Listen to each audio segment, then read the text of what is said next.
into 2024 as well. But I'm really thinking about the fact that he is the reigning EUIC champion and that he was able to do that with a team of 6 that were just really great. Now, if you take a look at this current iteration of the team that he's using for the 2026 European International Championships, he does have the Torkoal on the team, but and the Trick Room on the Farigiraf, but he really does play the speed spectrum well. Yeah, you've got the very fast Chien-Pao and Fluttermane to be able to go for immediate burst damage very, very quickly, and then, of course, go for that Trick Room to sweep with the Torkoal. The Farigiraf, the Throat Spray set, it was his innovation that brought this to the fore, because he was able to win a regional championship back in the first round of Regulation F with that Throat Spray set, and then a lot of people have jumped onto that as their Farigiraf going forward into this second round, and there's no surprise to see him using it here once again. I think people realize that the natural bulk that the Farigiraf has, there's also a really nice special attack stat that is included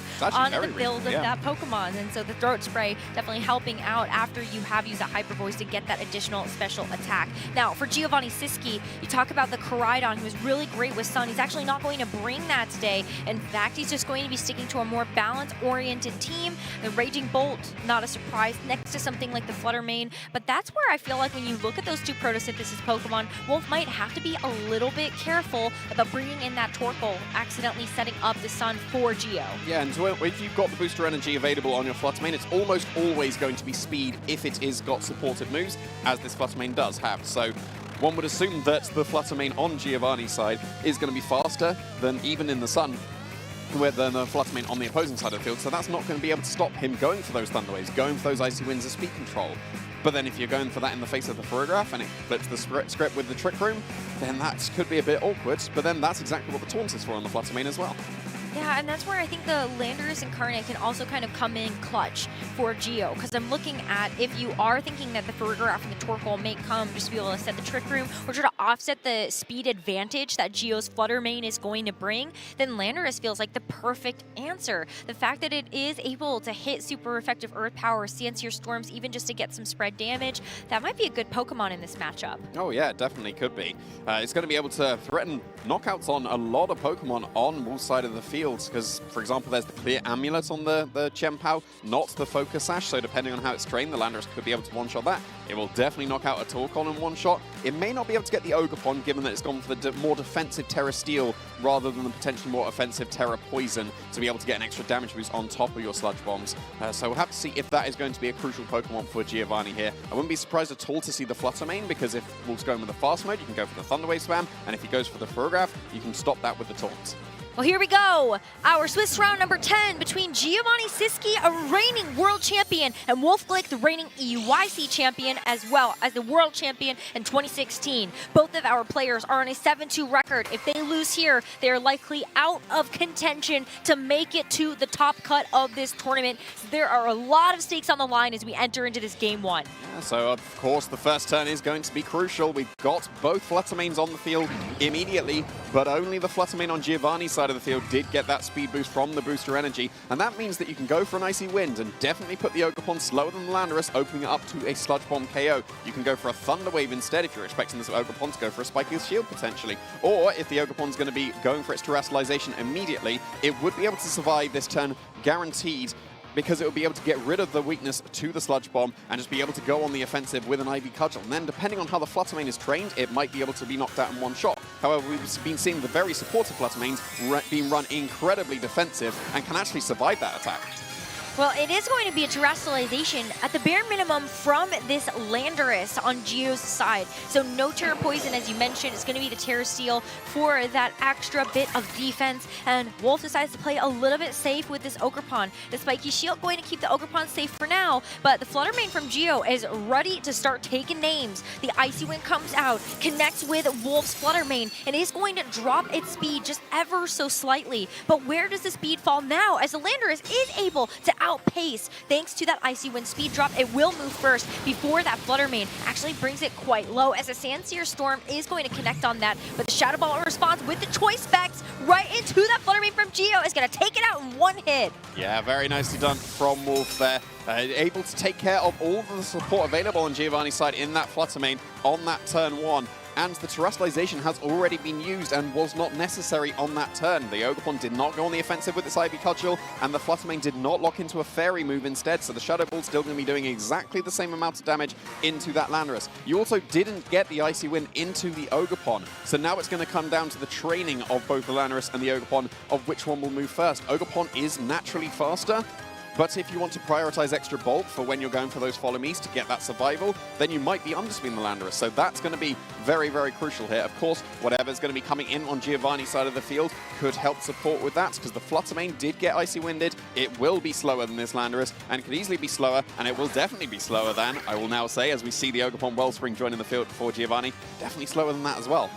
So the speed advantage here for Geo, as the Landorus and the Ogerpon still have full HP. But for Wolfe, he is locked into this Strato Ball from the Fluttermane, and also still has a couple of Pokemon at his disposal in the back where he could shed that speed drop and bring that Fluttermane back in to re-choose a move and also shed the speed drop. Yeah, but then you'd have to be opening yourself up to something like a Sandstorm Storm on the way in. We saw that Giovanni did go for that on that first turn, respecting the option of the Follow Me.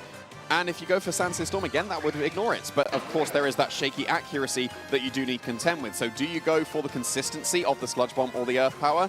Or do you take that gamble again just to guarantee you bypass Follow Me if it does connect and go for the Sandstorm Storm instead? Maybe the Incineroar switch is going to help out a little bit with the physical damage output of the opposing Ogerpon. We know that Ogerpons have Ivy Cudgel, that's going to be a water type attack, as well as some type of grass attack. For this particular Ogerpon on Geo's side, it is going to be Horn Leech. And so with this Intimidate drop, that is going to be a great way to be able to kind of deal with that. But the Water Absorb is going to actually remove the Ivy Cudgel's ability to get damage down. Sludge Bomb is barely not a KO, and you can see why the Terra Poison is important for the Landorus to actually secure that knockout. Yeah, but there are, of course, benefits to the Terra Steel defensively that it has over the Poison. But yeah, if it had Terra Poison instead, that would have been a KO'd Ogerpon. And very nicely done from Giovanni, again, respecting the Incineroar switching in. The Fluttermane did not go on the offensive and get some extra damage with the Shadow Ball. So now Giovanni's still got full HP on both of his Pokemon here. Yes, the Incineroar has joined the field to get some fake-out pressure exerted. You could easily just go for the Protect and Spiky Shield to be able to avoid that. And then on the next turn, be able to follow up with a KO into the opposing Ogerpon. Because at this point, it can be knocked out by either the Ogerpon or the Landorus very, very comfortably. Yeah, and even though we do end up seeing the Landorus protect, I feel like really it is on Wolfe to try to get himself back into this game based on how much damage he has already taken on the Fluttermane as well as his Ogerpon. So what does Geo decide to do next? It's just going to be another, it's going to be an Ivy Cudgel here from Wolfe's Ogerpon, and that's actually going to end up outspeeding the Ogerpon on Geo's side of the field. Geo is still able to finish off Wolfe's Ogerpon with that Horn Leech, and that is going to be the first KO in this game. Yeah, Giovanni's got the better prediction once again on this turn, because that could have just been the double protect to stall out the fake out.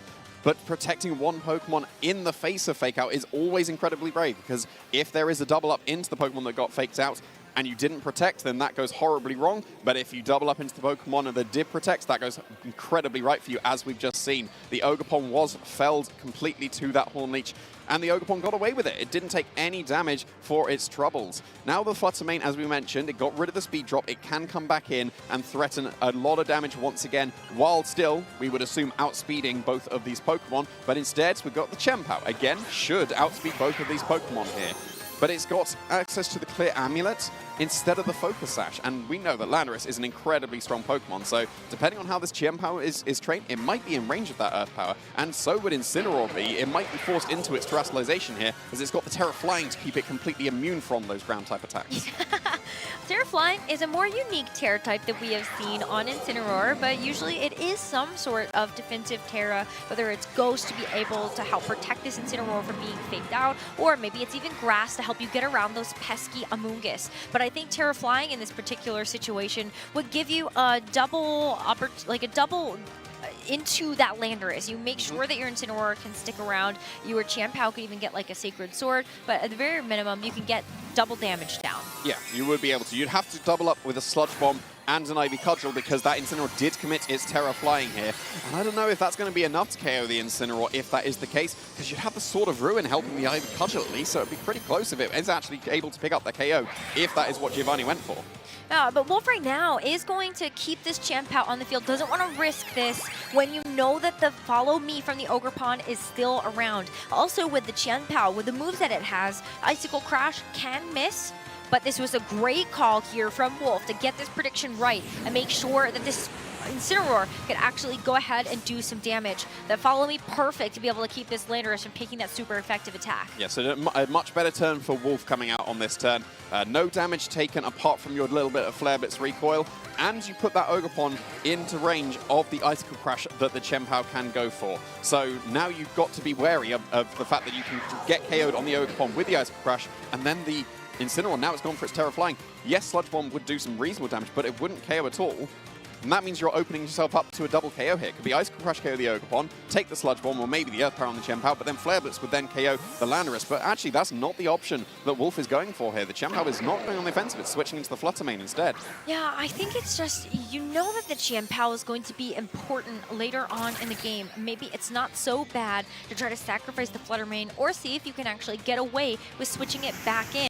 But it is going to have to take the Earth Power, so ends up being a sacrifice as Wolfe is able to bring back in this Qianpao.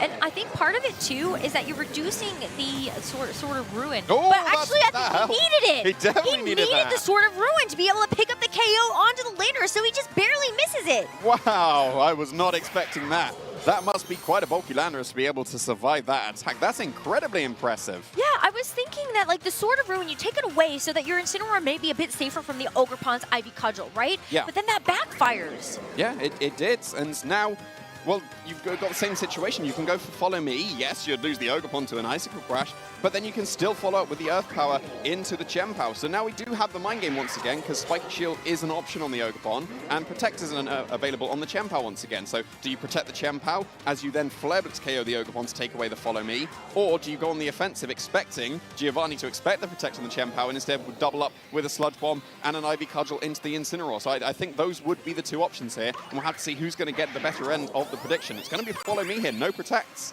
Wow, so the Follow Me is going to redirect away this first attack, which is going to be the Icicle Crash. Qianpao has its glasses on, but it barely misses the KO. So the Qianpao, it gets one hit knocked out by the Earth Power in response from Geo's Landorus, and I think you're going to be feeling that you missed that KO. Now Incineroar's Flare Blitz is not going to get a double knockout here for Wolfe. It only can take the Ogerpon down with it, and so Wolfe has to trust in his most reliable first partner Pokemon against two Pokemon here for Geo. It's actually Wolfe's Incineroar that he's going to be able to take this, try and take this game with, but in the face of the Landorus, still it's immune to the Earth Powers, doesn't matter. It's going to be a Sludge Bomb here. It's going to be a Wicked Blow from the Urshifu that's just joined the field, and Giovanni is able to take that game. The training on his Pokemon coming through absolutely perfectly for him in this game one.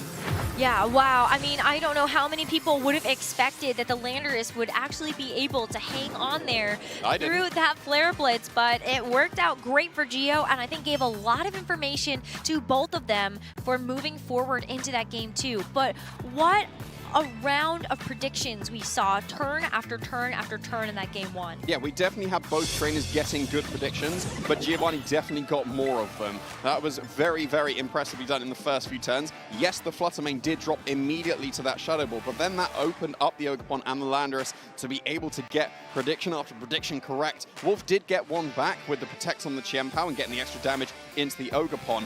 And I expected that extra damage to be enough for the Icicle Crash to KO. I expected this Landorus to drop to the Flare Blitz. I think everyone did. And then it survived. And then, yeah, Ogerpon, most commonly, if it's judged run with max speed, should have dropped to that attack. So, again, the training for Giovanni has really come through for him here. It is highly likely that both the Landorus and the Ogerpon are much more defensively trained than we commonly see, and he's exactly proved why that should be the case. And then it just goes back to, what if you had left the Qianpao in to keep that Sword of Ruin active? You get the one-hit knockout onto the Landorus with your Incineroar, and then you open yourself up to having to play a 2v2 with the Dark Urshifu now next to that Ogerpon. Do you like Wolfe's chances better if that's going to be the endgame we were looking at? If that's how it worked out, the Landorus would have dropped, Urshifu comes in, and yes, you can close combat KO the Qianpao because it doesn't have its Focus Sash, and you'd have to Follow Me to keep it safe from those attacks as well.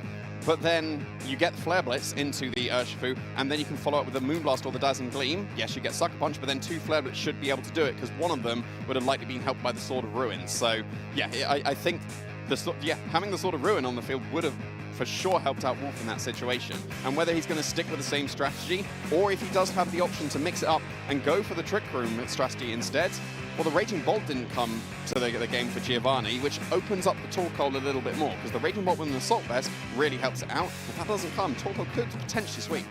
That could be an adjustment made into this next game, thinking about a difference in Pokemon that get brought to the match. But I'm glad to see that Giovanni Cischke has not skipped a beat after getting top 16 at LAIC just a couple of months ago, when he said he was going to be taking it easy this season. He's been picking and choosing his battles wonderfully. And as we get into this game number 2 of this set, Giovanni is going to be leading with a 1-0 game advantage. Yeah, and so we've got pretty similar leads coming out here. The Flutter Mains either side. Are we going to see some support and then immediately drop to the Shadow Ball once again? Because in the first game, it was Spiky Shield on the Icy Wind, which did work out initially for Wolfe in that first turn. And we did see the commit of the Terrestrialization into the Steel type immediately for Giovanni, and that could have come back to bite him, but then the Flare Blitz survival was absolutely clutch. So now we do have the Mind Games. We've seen what both trainers wanted to do on that first turn, but there are definitely multiple options that can happen here. You can go for the Thunder Wave into the Flutter Mane if you're expecting the Spiky Shield to really get that speed control going. You can go for a Sludge Bomb instead of the Sandsear Storm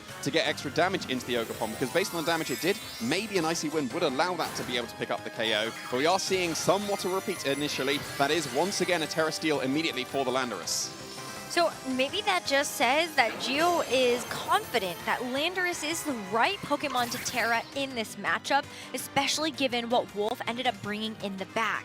Even if it is going to be that Incineroar later to be able to deliver a Flare Blitz. Bit of an Icy Wind once again to drop that Flutter Mane speed, and that's going to allow the Landorus on Gio's side to actually get the outspeed. This time with the Sandsear Storm, can it connect again onto the Flutter Mane like it did in that game number 1? And it does. And it's going to do the same amount of damage. Now, this Flutter Mane, it is a perfect mirror of the turn we saw for the first turn of game 1. Gio is okay giving up his Flutter Mane to that Shadow Ball if it means that he was able to drop the speed of this Flutter Mane and put Wolfe into a position where he has to make a decision of either removing the Flutter Mane from play so that he can shed that speed drop, or just play it out as the board is laid in front of him. Yeah, so are we going to see the Ogerpon join the field for Giovanni once again? Because it did work out for him, but he did have to get some reads correct in order to get into the good position. So are you opting into that once again? Are you able to outread a former world champion in consecutive games? We'll have to see. The Landorus now outspeeding the Flutter Mane and can threaten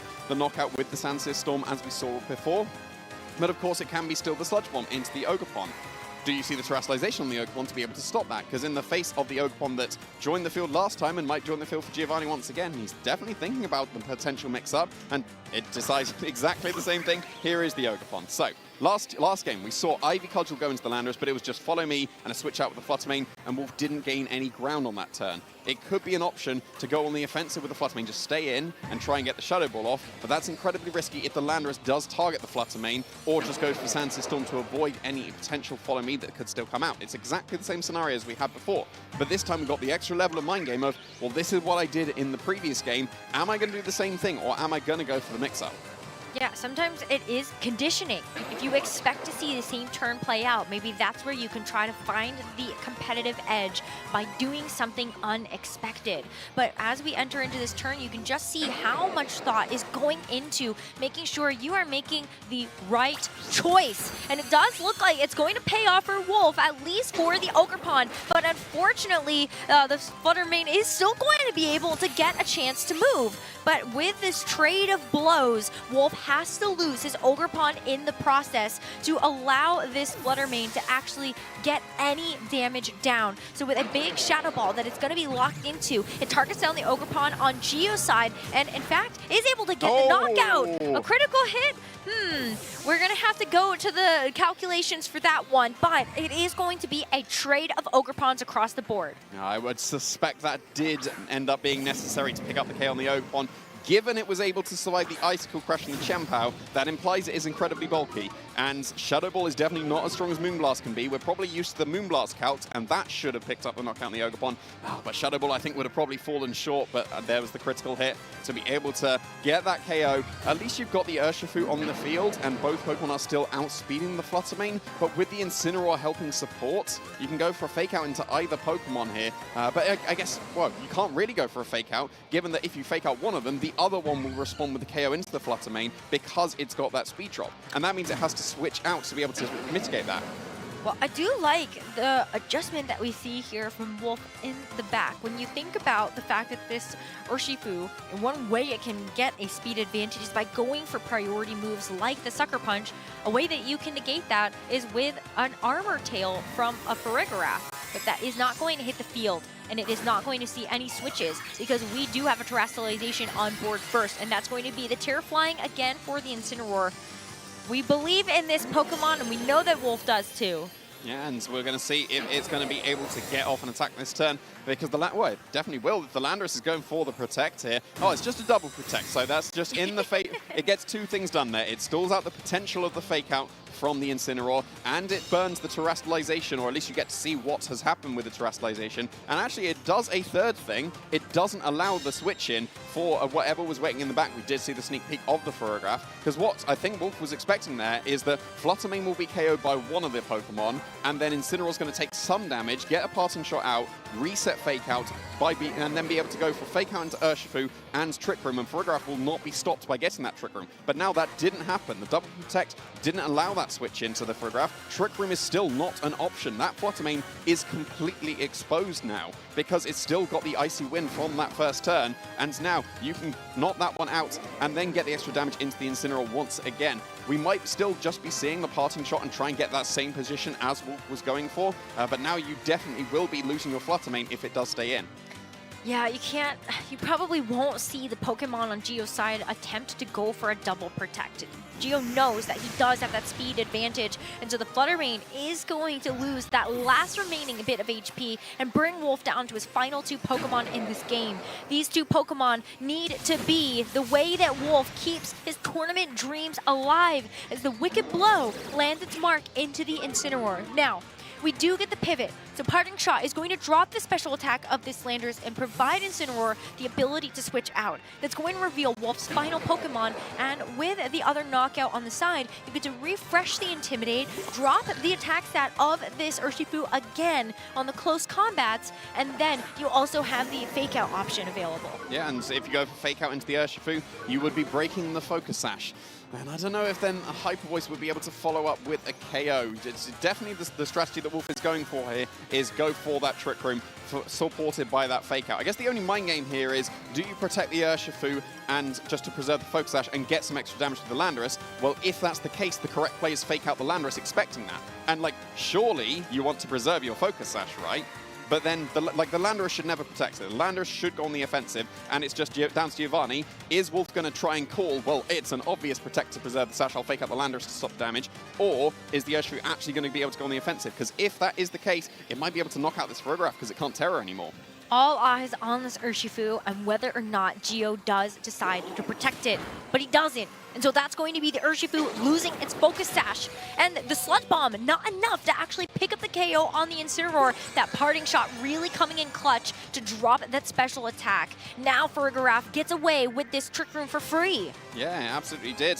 And now you've got to contend with the Sucker Punch. No, you don't even need to contend with Sucker Punch. That's exactly what Farigiraf is for. So, yeah, we've seen in the previous game, the Flare Blitz did not KO the Landorus, but helped with a Hyper Voice that will be able to pick up the knockout. So, is the Urshifu going to be able to take this game now for Giovanni? Because I don't think the Landorus is in any position to be able to do that now. I don't think so, and it's not going to protect itself from this either. And this time around, it is a one-hit knockout. Yep. So the roll confirmed here, since it barely missed out on the KO in that game number 1, but got it this time around without a critical hit. That is important information. Wolfe must be pretty disappointed that KO didn't come through on that game 1. Yeah, but we actually get the Incineroar knocking itself out to recoil here, and the Ferrograph is not going to get its Throat Spray on this turn because the Hyper Voice went into a Protect instead. So this has to be, at least granted, a single target Hyper Voice, but this needs to knock out the Urshifu. Otherwise, the Wicked Blow should be strong enough with that critical hit behind it to be able to take it. Is this going to be able to pick up the knockout? And no, it's not. Just barely not. Wolfe needed that special attack boost from the Throat Spray to be able to maybe get that damage over the edge of the Wicked Blow in response from this Urshifu. It's a one-hit knockout, and Gio takes the set 2-0, knocking Wolfe out of the Europe International Championship top cut. Taking down his two signature Pokemon to be able to do it as well. Taking down Wolfe's Incineroar and his signature Ferrograph with the Throat Spray. I think that not protecting the Urshifu and allowing your Focus Sash to be broken